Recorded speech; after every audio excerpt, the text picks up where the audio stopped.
Ted, welcome back. There is no company in Rhode Island bigger than CVS Health. We're talking about more than 7,000 employees in the state when you factor in its Woonsocket headquarters, its drugstores, and its distribution facilities. So clearly, it's alarming to state leaders when they hear that CVS Health is having financial trouble. Absolutely, Michelle, and I think it's important to step back as we think about the current moment for CVS. You know, CVS has changed a lot over the years. They were founded, obviously, as a drugstore chain. We all think of the pharmacies when we think of CVS.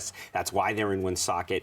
But in the 2000s, they acquired Caremark, which is a PBM, a pharmacy benefit manager, does the drug formulary thing for insurers. And then since then, they've also acquired Aetna, the big insurance company. So all that has turned them into, first of all, one of the 10 biggest companies in the United States, headquartered in Rhode Island. But then also their goal has been to transform from a retailer, from a drugstore chain, into a healthcare company.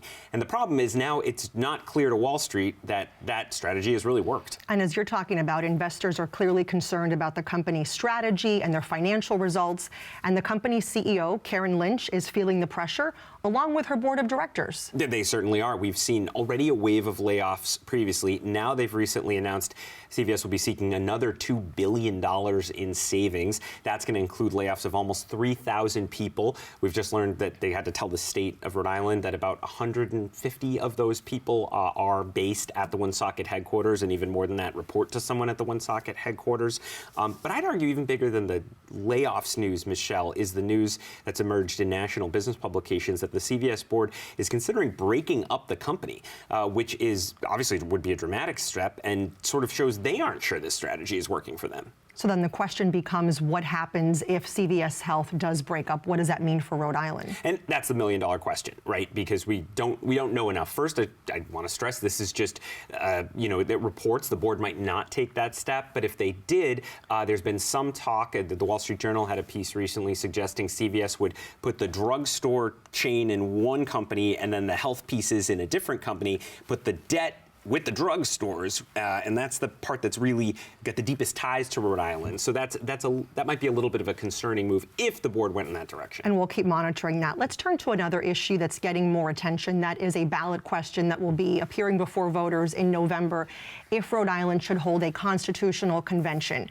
A recent poll found that about 1 in 3 voters don't know enough about this issue, and it is a bit arcane. Can you break down what would this convention look like? Yeah, so basically the Rhode Island Constitution demands that every 10 years voters get a chance to vote on whether to hold a constitutional convention, the idea being to at least force the question of whether there should be deeper reforms to government than the stuff the legislature does every year. So the last time one happened was in 1986. So the voters approved the Constitutional Convention. Then there was a special election where voters elected delegates to that convention. It met for, I believe, 6 months. And then the proposals put forward by the Constitutional Convention went on the next November ballot for voters to vote up and down. And that's what led to changes like the establishment of the Ethics Commission and the rules around felons running for office, which was a reaction to Buddy Cianci at the time. And you have several prominent organizations that are opposing this, including the ACLU, the Rhode Island AFL-CIO, a labor union, and Planned Parenthood.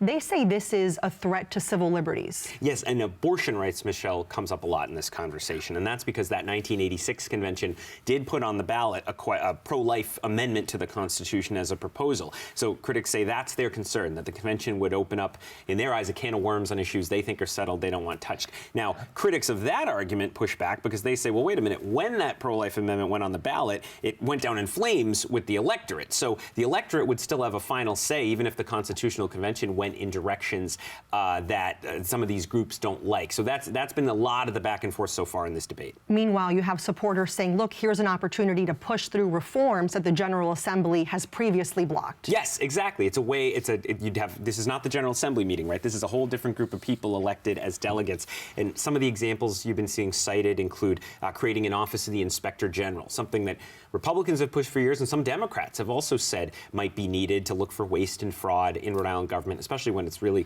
become effectively a one-party state. Another one is putting a constitutional right to education in the Constitution, which might let public school students file lawsuits for more funding, things like that. And we should point out it's not the only way that Rhode Island can amend its Constitution. State lawmakers also have the authority to put this before voters at any time. Yes, they can, and they've done it before. That's how separation of powers between the branches branches was put in place in Rhode Island. Ethics Commission authority over lawmakers was restored through a ballot measure that lawmakers put on the ballot. So that is another way, but they only put the things they want on the ballot. Good to see you, Ted. Thank you. Good to be here, Michelle.